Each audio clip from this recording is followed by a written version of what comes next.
Warahmatullahi wabarakatuh. Halo semuanya, welcome back to my channel bersama saya Dewi Hidayatul Maulidina.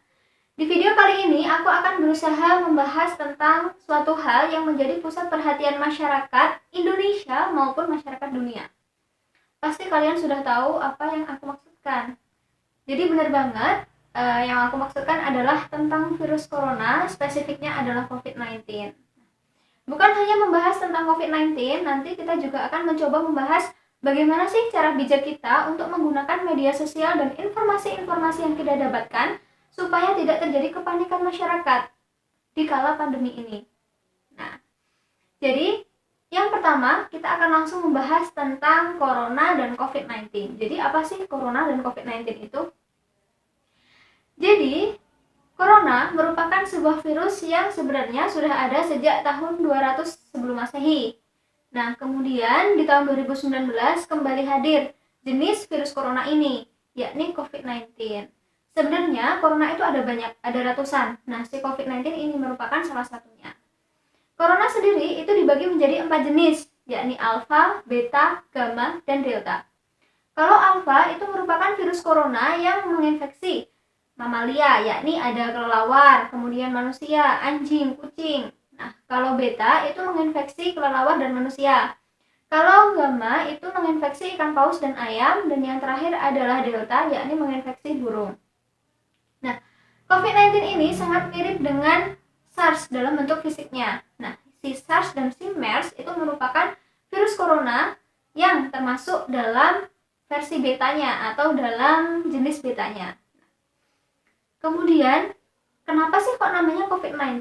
Jadi, sebenarnya COVID-19 itu merupakan singkatan dari Coronavirus Disease. Kenapa ada angka 19 atau 19? Itu karena virus corona ini ditemukan pada tahun 2019. Begitu. Kemudian, bagaimana sih proses sehingga COVID-19 ini bisa menginfeksi manusia? Jadi, kita tahu bahwasannya COVID-19 ini merupakan virus yang menyerang saluran pernafasan. Jadi, virus apapun itu yang menyerang saluran pernafasan, penyebarannya adalah melalui cairan dari dalam tubuh. Jadi, misalnya, ketika ada seseorang yang sudah terinfeksi oleh COVID-19, kemudian dia bersin, tanpa sengaja orang yang berada di dekatnya, tangannya terkena cairan bersin yang dikeluarkan oleh orang yang sudah terinfeksi tersebut. Tanpa cuci tangan, tanpa menggunakan tisu basah maupun hand sanitizer, dia langsung makan. Nah, secara otomatis virus yang ada di lendir yang di tangannya tadi juga ikut masuk ke dalam tubuh.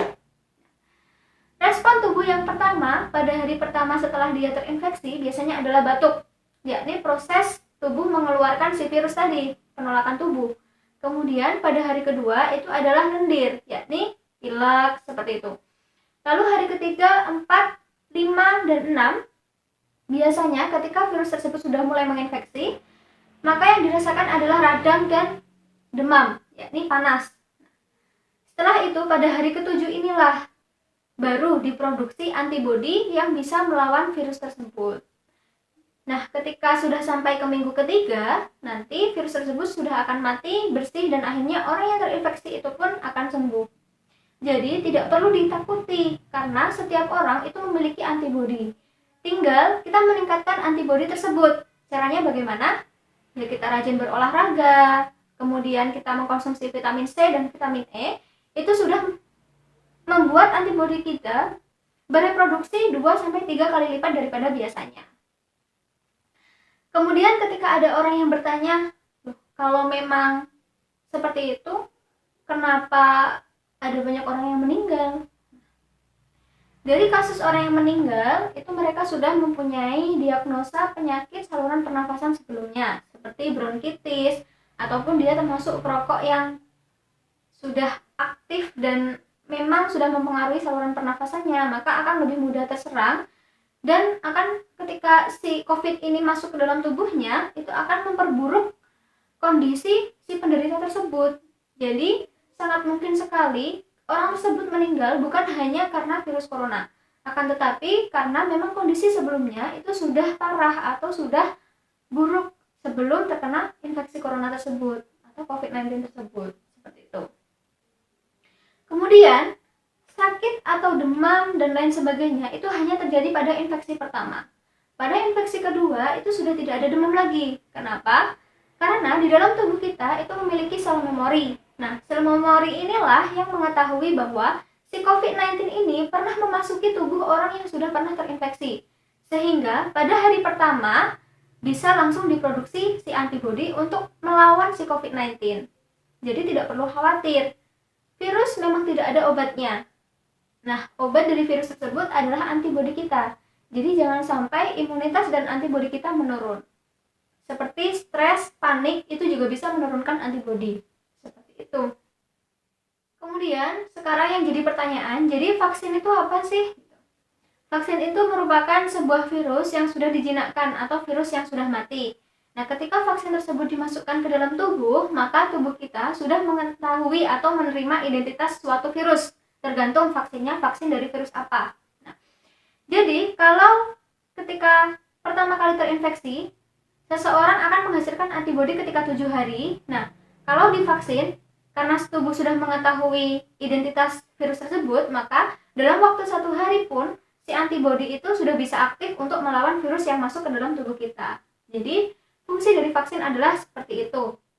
Nah, kemudian, kenapa sih panik, cemas, dan stres itu bisa menyebabkan antibodi atau imunitas tubuh kita itu menurun? Di sini aku mengutip dari Teto ID, psikolog Windewi dari Himpunan Psikolog Indonesia mengatakan, kepanikan, cemas, dan stres dapat menyebabkan daya tahan tubuh menurun sehingga rentan terhadap penyakit termasuk terinfeksi virus corona. Jika kita sedang marah, cemas, sedih, dan tertekan, maka otak kita akan mengeluarkan hormon noradrenalin, yaitu hormon yang sangat beracun yang membuat fisik kita menjadi lemah, sakit-sakitan, cepat tua, dan cepat mematikan saraf. Dalam menghadapi masa krisis COVID-19, Win mengatakan masyarakat harus berpikiran positif dan tenang supaya mentalnya sehat dan daya tahan tubuh tidak melemah. Dengan daya tahan tubuh yang tetap terjaga, maka tubuh tidak akan mudah terkena penyakit. Sehingga kita harus menghindari hal-hal yang membuat kita panik, membuat kita stres, dan tetap menjaga daya tahan tubuh kita. Langkah pencegahan penyebaran virus corona penyebab COVID-19 secara fisik dapat dilakukan antara lain mencuci tangan, menjaga jarak sosial, makan makanan yang bergizi dan seimbang, menjaga kebugaran tubuh, menjaga kebersihan dan kesehatan. Kalau aku mau menambahkan, sebenarnya antibodi itu bisa diproduksi 2-3 kali lipat ketika seseorang tersebut mengkonsumsi vitamin C dan vitamin E. Jadi kita bisa menjaga tubuh kita itu dari 2 hal, yakni secara psikologis dan secara fisik. Kalau secara psikologis, sebaiknya kita jangan panik, jangan stres, dan tetap tenang. Kemudian, kalau secara fisik, kita bisa melakukan hal-hal itu tadi, seperti makan makanan yang sehat, berolahraga, mencuci tangan, menghindari kontak langsung, dan lain sebagainya. Win juga menghimbau masyarakat selektif dalam mengkonsumsi berita, yakni berita yang berasal dari sumber kredibel dan dapat dipercaya atau dipertanggungjawabkan. Warga juga diharapkan tidak menyebarkan konten informasi yang belum terpercaya atau bahkan yang memperburuk keadaan sehingga dapat menimbulkan kepanikan di tengah masyarakat. Dari sini nanti kita akan mencoba membahas tentang pembahasan kita yang kedua, yakni bijak bermedia sosial, apalagi di kala pandemi ini. Sebenarnya bijak bermedia sosial itu tidak hanya di kondisi-kondisi yang sekarang. Setiap hari kita harus bijak dalam menerima informasi dan menyebarluaskannya. Akan tetapi karena kita membahas tentang COVID-19, maka saya akan mencoba menghubungkan dengan kasus yang saya temukan. Sebelumnya, saya akan bertanya kepada beberapa teman saya, apa sih yang mereka ketahui tentang COVID-19, dari mana mereka mendapatkan informasi tersebut, dan ketika mereka melihat informasi-informasi yang ada di berita, apa saja yang mereka dapatkan dan bagaimana sih efeknya buat mereka? Ini dia. Ya, itu. Penambahan korbannya semakin banyak, dan tentang kalau di sosial media itu beritanya itu sangat menakutkan karena kebanyakan yang diekspos itu adalah kematian, bukan tentang orang yang sembuh atau yang sudah bebas corona. Yaitu seperti penambahan jumlah pasien yang sembuh dan yang meninggal, terus yang positif, seperti itu. Ya, kembali lagi tergantung, kalau misalkan yang diberitakan itu banyak yang meninggal, ya saya juga mungkin ya lebih ke kasihan, terus juga kalau yang banyak yang sembuh itu saya ya senang, tetapi juga ada agak sedikit takut soalnya kapan virus ini berhenti gitu. Terus ya tidak ada yang mudik itu, jadi kan kangen keluarga yang merantau gitu. Lebih condong ke penambahan jumlah korban dan sebagainya. Itu menurut Mbak Zulfa juga bisa mengkhawatirkan orang yang melihatnya ya. Nah, itu tadi merupakan efek yang mereka dapatkan atau yang mereka rasakan ketika mereka mendapatkan informasi tentang COVID-19 dari berbagai macam sumber. Kemudian saya akan mencoba membahas tentang suatu kasus yang ada di kota saya, yakni Kota Ponorogo. Jadi sebelumnya di kota saya memang digemparkan karena ada beberapa orang di kota saya yang terinfeksi positif virus corona, yakni COVID-19. Nah, setelah beberapa hari muncul sebuah berita yang ada di media sosial WhatsApp. Jadi beritanya adalah sebagai berikut. Korbane sing balong sidane meninggal. Pak, titik. Kek bojone kuwi tugasnya nang puskesmas ngendut. Bapakku gaene njaluk obat merono. Ya Allah, mugi-mugi kabeh paringi sehat. Saya akan mencoba membahasa Indonesiakan. Korban yang ada di Desa Balong akhirnya meninggal dan istrinya itu bertugas di puskesmas ngendut.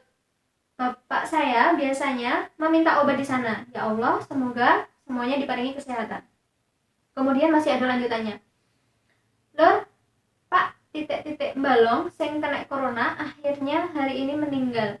Jadi, Lor, Pak, titik yang ada di balong yang terkena corona itu akhirnya meninggal. Semoga husnul khotimah. Dan disertai sebuah gambar pasien yang terbaring di sebuah ranjang, kemudian ada ahli medis yang memakai baju pengaman. Nah, dan ini merupakan berita hoax. Kemudian saya mencoba mencari berita lain yang akhirnya saya menemukannya di Detik News. Penyebar hoax soal kasus corona di Ponorogo diamankan. Heboh soal virus corona dimanfaatkan oleh orang tak bertanggung jawab untuk menyebarkan hoax.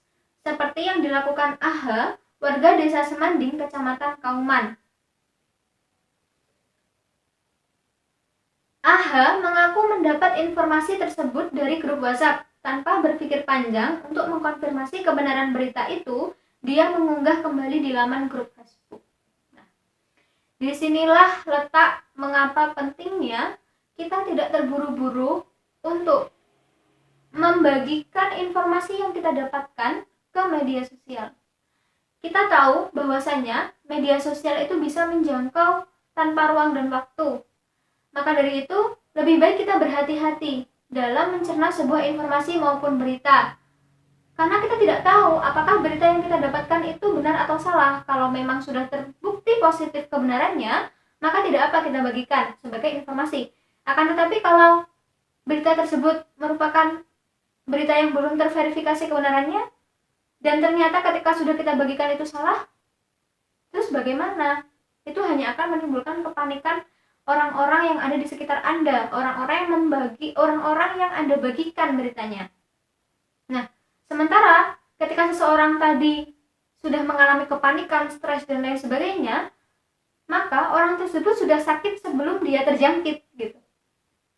Jadi hal tersebut mungkin terlihat sepele, kita tinggal share, kita tinggal membagikan informasi yang kita dapatkan, tapi dampaknya bisa sangat besar untuk orang-orang yang ada di sekitar kita. Kemudian, apa sih yang bisa kita lakukan ketika ada hal yang seperti itu? Jadi, ketika kita memang menginginkan atau ingin mengetahui informasi terupdate, maka sebaiknya kita mencari informasi-informasi dari sumber yang jelas, terverifikasi, dan kredibel.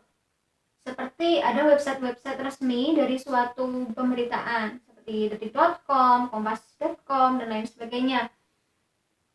Kemudian, ketika kita menjadi orang yang mendapatkan informasi tersebut, maka jangan tergesa-gesa untuk membagikan atau share berita tersebut ke orang lain. Kita harus tahu apakah berita tersebut benar atau salah, karena nantinya kalau berita tersebut salah, maka hanya akan menimbulkan kepanikan untuk orang lain. seperti itu. Jadi mendingan kita tidak usah mengambil resiko untuk membagikan berita-berita yang belum tentu kebenarannya. Kemudian saya juga mengutip dari kompas.com, Firman mengatakan bahwasannya selain endemik yang bisa membunuh orang, justru banyaknya informasi membuat seseorang tidak terkendali. Itulah infodemik, yaitu ledakan informasi yang menjadi sesuatu itu tidak pasti. Gitu. Oleh karena itu, Firman menganggap pemerintah tidak cukup hanya membujuk juru bicara dan protokol penanganan virus, tapi juga ada satuan tugas untuk memantau pembicaraan-pembicaraan apa yang berkembang di publik. Di sini saya sangat setuju. Kenapa? Karena bukan hanya virus saja yang bisa mematikan kita, akan tetapi kecemasan dan kepanikan karena informasi yang belum tentu kebenarannya itu juga bisa menimbulkan seseorang itu menjadi stres dan lain sebagainya. Pemerintah juga harus mengetahui perbincangan-perbincangan apa saja sih yang terjadi di publik. Jadi ketika ada berita hoax dan lain sebagainya, itu bisa langsung diatasi sehingga tidak terjadi kecemasan yang berkelanjutan yang malah akan membuat seseorang stres, panik, yang akhirnya nantinya bahkan mereka akan lebih mudah terserang penyakit-penyakit selain virus yang ditakuti itu tadi. Mereka bisa saja sakit sebelum terjangkit. Oke, mungkin itu tadi yang dapat saya sampaikan. Tetap jaga kesehatan dan bijak dalam menggunakan media sosial. Kurang lebihnya dari saya mohon maaf. Jangan lupa komen, like, and subscribe. And then semoga bermanfaat. Akhiran, wassalamualaikum warahmatullahi wabarakatuh.